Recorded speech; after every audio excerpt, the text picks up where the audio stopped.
Good evening and welcome to Rajya Sabha TV. I'm Tina Jha with News Tonight. Before we begin the bulletin, Rajya Sabha TV appeals to all its viewers to stay safe from the COVID-19 pandemic. Wear face masks, wash hands and face regularly, and maintain physical distancing while stepping outside. Remember, these simple precautions are all that it takes to defeat the pandemic.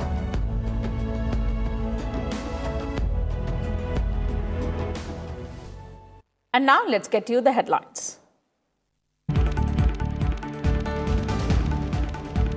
Finance Minister Nirmala Sitharaman announces Atmanirbhar Bharat 3.0. New stimulus package worth 2.65 lakh crore rupees includes 12 measures to boost job creation and revive COVID-19 affected economy.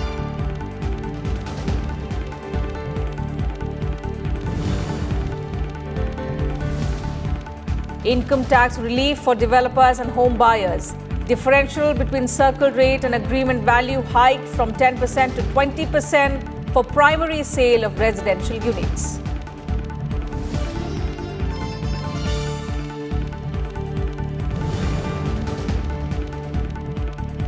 India and ASEAN to cooperate on rebuilding post-COVID-19 economy. Prime Minister Modi underscores security and development concerns at summit. Says ASEAN is at the core of India's Act East policy.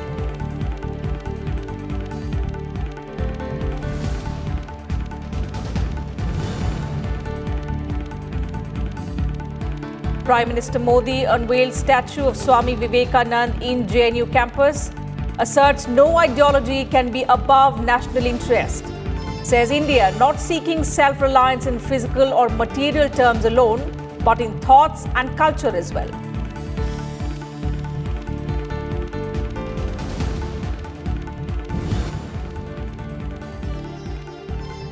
And the process to form a new government begins in Bihar. Chief Minister Nitish Kumar meets new NDA MLAs.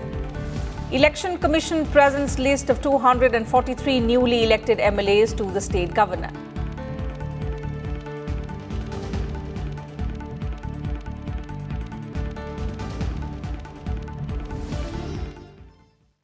The top story of the day, Finance Minister Nirmala Sitharaman on Thursday announced a fresh 2.65 lakh crore rupees stimulus package to boost economic growth in the wake of the coronavirus pandemic. This is the third stimulus package announced by the government since April. Addressing a press conference, Nirmala Sitharaman said the Indian economy is witnessing a strong recovery, adding that a stronger growth is expected in the third quarter. More details in this report. In the last 10-15 days, there have been quite a few measures and steps and indicators which have shown that the recovery is happening and distinctly, clearly happening. Moody's today have come out with the numbers for Indian economy, saying that earlier they were talking about 9.6 negative growth for India, which they have now reassessed and said that it won't probably be at 9.6 negative, it might probably just be 8.9 negative. Whereas for 2022, they had come with a very clear indication that India will be growing at 8.1% earlier, but now they've corrected themselves and said probably India will be growing not at 8.1, but at 8.6. Finance Minister Nirmala Sitharaman made 12 announcements to help job creation and boost real estate and infrastructure sectors. The Atmanirbhar Bharat Rozgar Yojana is aimed at incentivizing creation of job opportunities in the COVID-19 recovery phase. This will be applicable for those joining employment in EPFO registered establishments on monthly wages less than 15,000 rupees per month. Every EPFO registered establishment, those registered establishment, if they take new employees who never were covered by EPFO earlier, if they take them on, or if they bring in employees who had lost their jobs between 1st March 2020 and 30th September 2020, even they will be counted as new employees, although they may have an EPFO number earlier. Both will benefit from this. The announcements include extension of the emergency credit line guarantee scheme for MSMEs, businesses, Mudra borrowers and individual loans for businesses till 31st March 2021. An additional outlay of 18,000 crore rupees for Pradhan Mantri Awas Yojana Urban to create 78 lakh more jobs. Performance security deposit reduced to 3% till 31st December 2021 for projects without any dispute to give relief to contractors in the construction and infra sectors. For residential units worth up to 2 crore rupees, differential allowed between agreement value and circle rate increased from 10% to 20% till 30th June 2021. Government will make 6,000 crore rupees equity investment in debt platform of National Investment and Infrastructure Fund to help NIIF raise 1.1 lakh crore rupees by 2025 for financing infrastructure projects. In a move to benefit 14 million farmers, the government will provide 65,000 crore rupees fertilizer subsidy. An additional outlay of 10,000 crore rupees will be provided for Pradhan Mantri Garib Kalyan Rozgar Yojana. For exports, assistance of 3,000 crore rupees will be provided to Exim Bank for lines of credit. 10,200 crore rupees additional budget stimulus to be provided for capital and industrial expenditure on defence equipment, industrial infrastructure and green energy. 900 crore rupees allotted for research activities related to COVID-19 vaccine development and production-linked incentives worth 1,45,980 crore rupees for 10 sectors announced on Wednesday for manufacturers to boost demand. We announce this 9th announcement is for another additional outlay of 10,000 crore. This will be part of the PM Garib Kalyan Rozgar Yojana. It can be used for Manrega, it can be used for Gram Sadak Yojana to ensure that the rural informal sector doesn't suffer for opportunities. So this money goes there. Cost of Atmanirbhar Bharat 3.0 package is 2.65 lakh crore rupees. With this, the government has earmarked 29,87,641 crore rupees for economic stimulus, equivalent to 15% of the country's GDP. This includes 12,71,200 crore rupees announced by RBI over the months. Bureau Report, Rajya Sabha TV. Prime Minister Narendra Modi said that the stimulus package aims to help all sections of the society.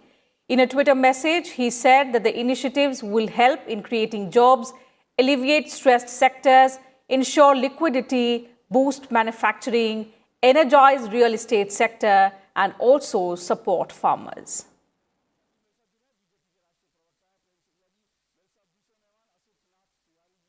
And Prime Minister Narendra Modi addressed the 17th ASEAN-India Summit on Thursday.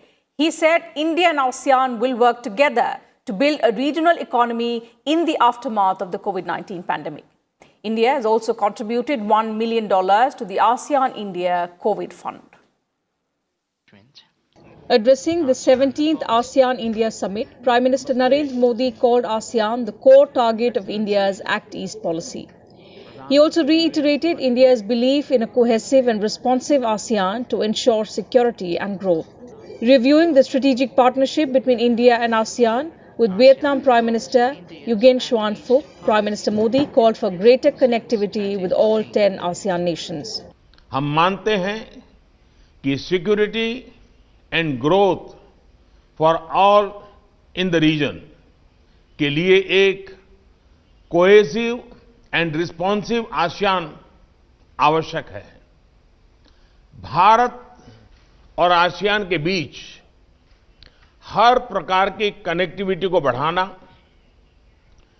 Physical, आर्थिक, सामाजिक, digital, financial, maritime हमारे लिए एक प्रमुख प्राथमिकता है।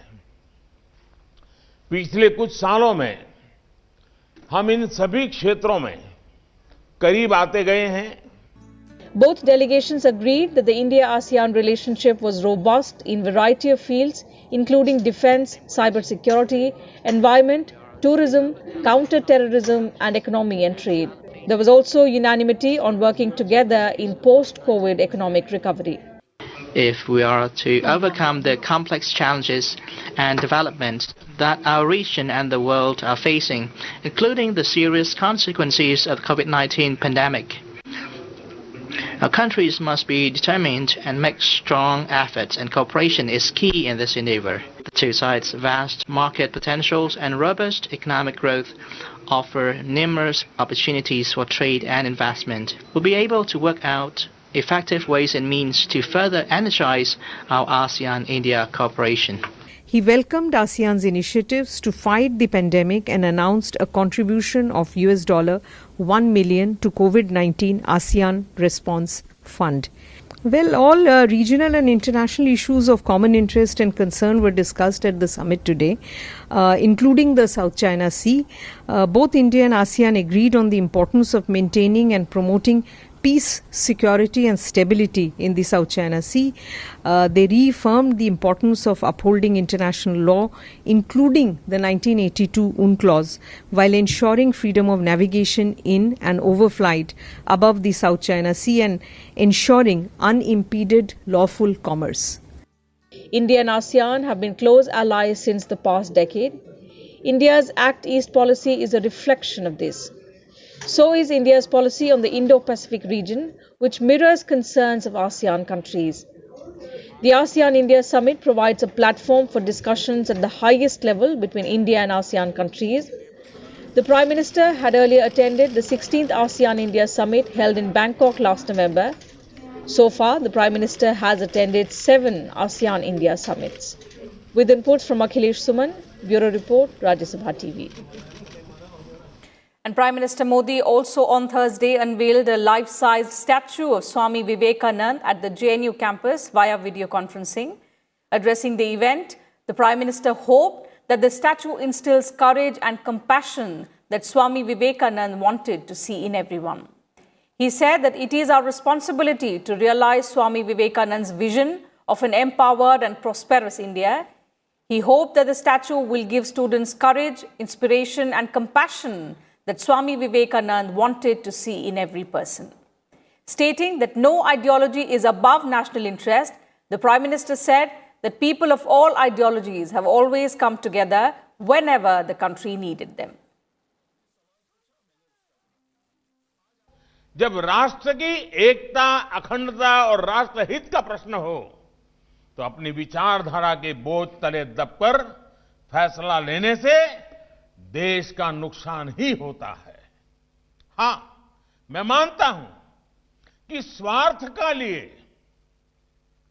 अवसरवाद के लिए अपनी विचारधारा से समझौता करना भी उतना ही गलत है।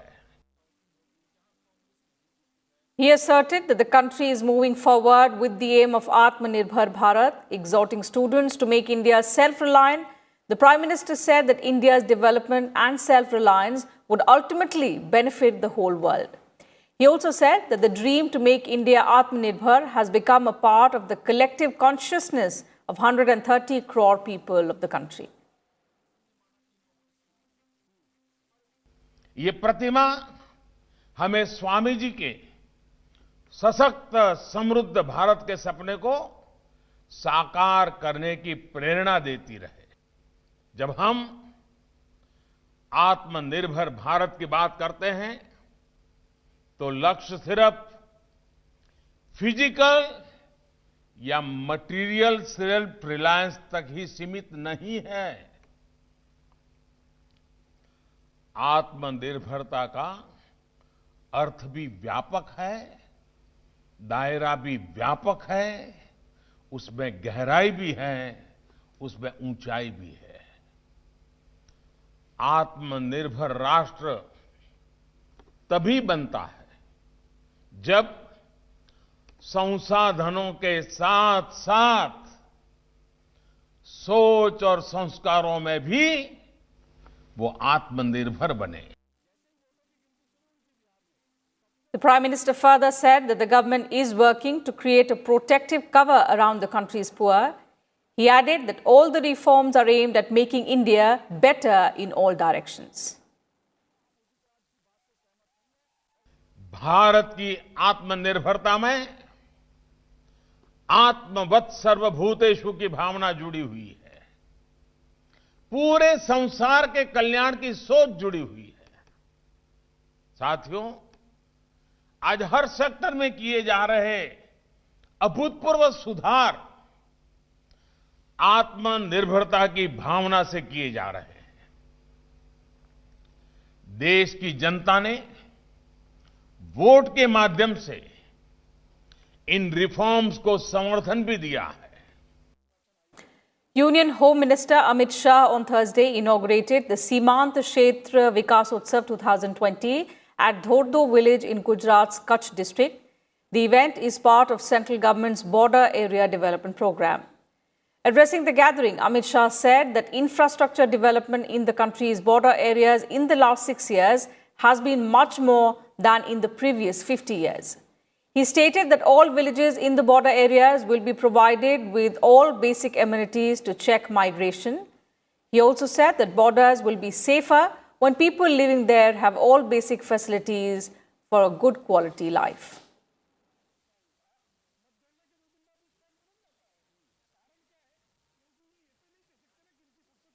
कि सीमावर्ती गांवों में हमारे जो नागरिक रहते हैं उनको इतनी ही सुविधा मिले जितनी अहमदाबाद, दिल्ली और मुंबई के नागरिकों को मिलती है। उनको किसी भी प्रकार से विकास से पीछे न रहना पड़े। चाहे लाइट की बात हो, शिक्षा की बात हो, स्वास्थ्य की बात हो, रोजगारी की बात हो, उनके बच्चों को दुनिया के साथ कनेक्टिविटी से जोड़ने की बात हो, हर क्षेत्र के अंदर सुशासन और विकास सीमांत गांव के अंदर पहुंचे, ये इसका मेन मुख्य उद्देश्य है। He also said that people in Bihar, Gujarat and several other states where elections were held recently have rejected the leaders who only find fault with everything, giving a clear message that they stand behind Prime Minister Narendra Modi. Amit Shah asserted that the benefits of government schemes have reached the villages and their residents.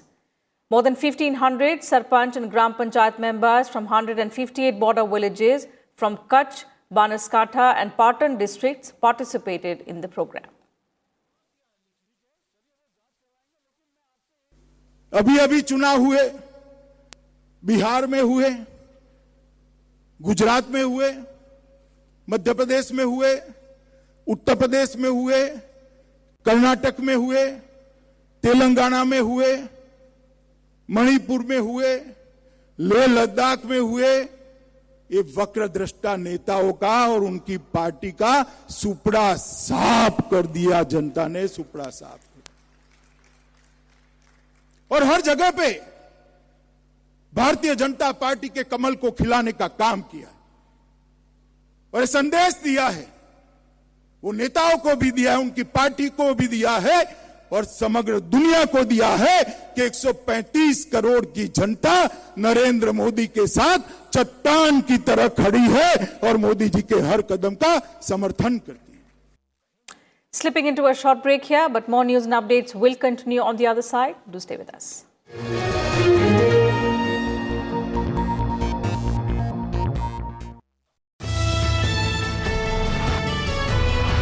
Watch Security Scan with me, Frank Rausen Pereira, tonight at 10 p.m.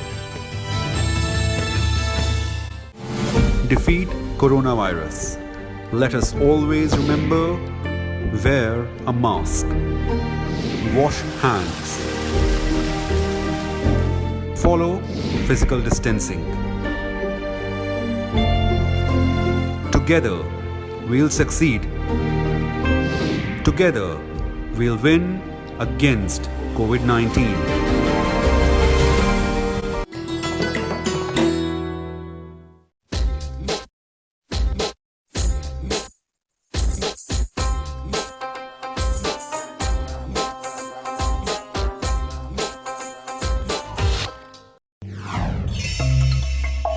Bhul Bhulaiya, a labyrinth of hundreds of narrow stairway passages, is a significant and historical component of what you popularly know as Bara Imam Bara.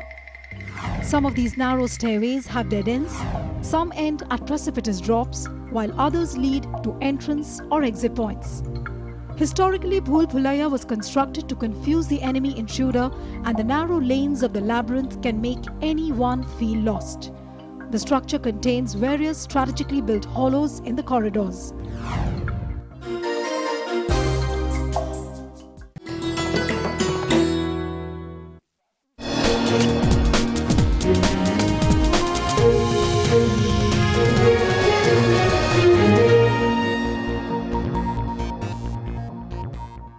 Welcome back. You're watching News Tonight. News now from Bihar, where the process of formation of a new government has begun. Nitish Kumar may take oath as the Chief Minister of the state after Diwali. The JDU chief, who is set to helm the Bihar government for the fourth consecutive time, held a meeting with newly elected MLAs of the JDU at the party office in Patna.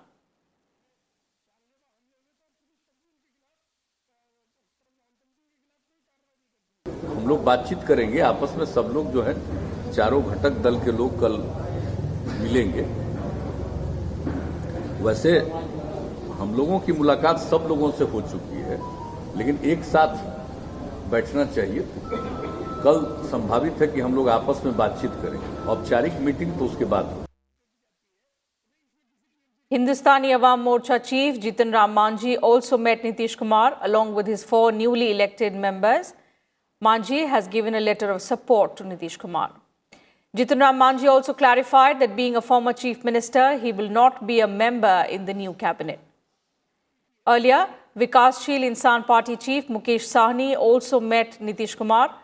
Both parties, the VIP and HAM, got 4 seats each in the just concluded assembly elections.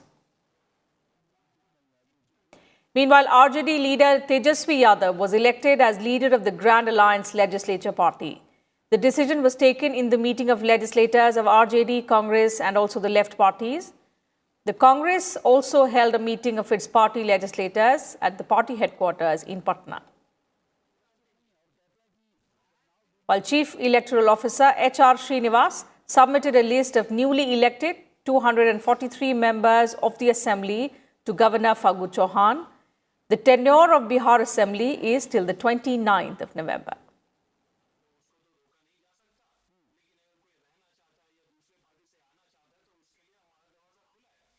The country's COVID-19 recovery rate has further improved to 92.89%. For the 5th successive day, new COVID-19 cases reported in a span of 24 hours did not cross the 50,000 mark, while the trend of daily new recoveries outnumbering daily new infections continued for the 40th day. According to the Union Health Ministry, the total number of recoveries has gone up to over 80,66,000. The actual caseload currently comprises only 5.63% of the total positive cases. Presently, the total number of active cases in the country is 4,89,000. During the past 24 hours, 47,905 new cases were reported, taking the total number of positive cases to over 86 lakh. Currently, India's case fatality rate is at 1.48%, which is one of the lowest globally. During the last 24 hours, 550 deaths were reported, taking the total death toll in the country to 1,28,121. The Health Ministry said 10 states and union territories have reported 78% of the new cases. National capital Delhi witnessed another spike and reported the highest tally so far with 8,593 new cases.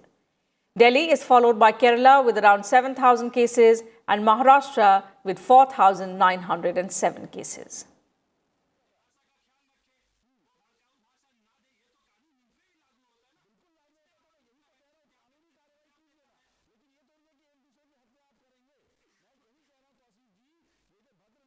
Nominations for the first phase of District Development Council elections in Jammu and Kashmir closed on Thursday.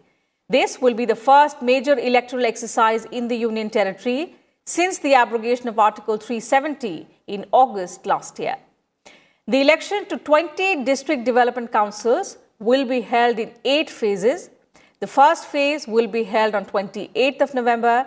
The last phase of polling will take place on 19 December and the counting of votes will take place on the 22nd of December. By-polls to vacant panchayat and municipal seats will also be held simultaneously.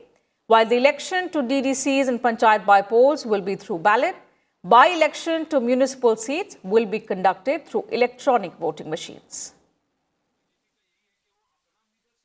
And nominations also closed on Thursday for biennial polls to 5 Legislative Council seats in Maharashtra and 11 seats of Uttar Pradesh Legislative Council. Scrutiny of nominations will be held on 13th November, while the last date for withdrawal of candidature is 17th November. Polling will take place on 1st of December and counting of votes will be held on the 3rd of December.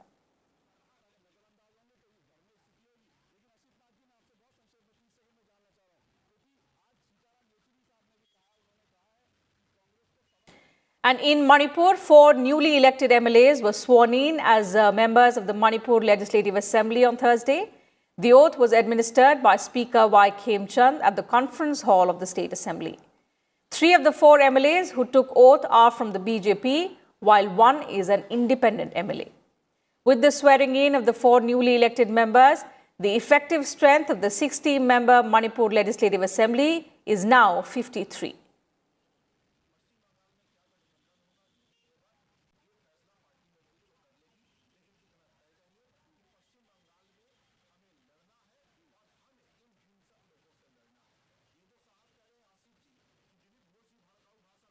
Well, so that's it from us in this bulletin. But before we leave, we once again appeal to all our viewers to stay safe from the COVID-19 pandemic. Wear face masks, wash hands and face regularly, and maintain physical distancing while stepping outside. Remember, these simple precautions are all that it takes to defeat the pandemic. Good night, and thanks for your time.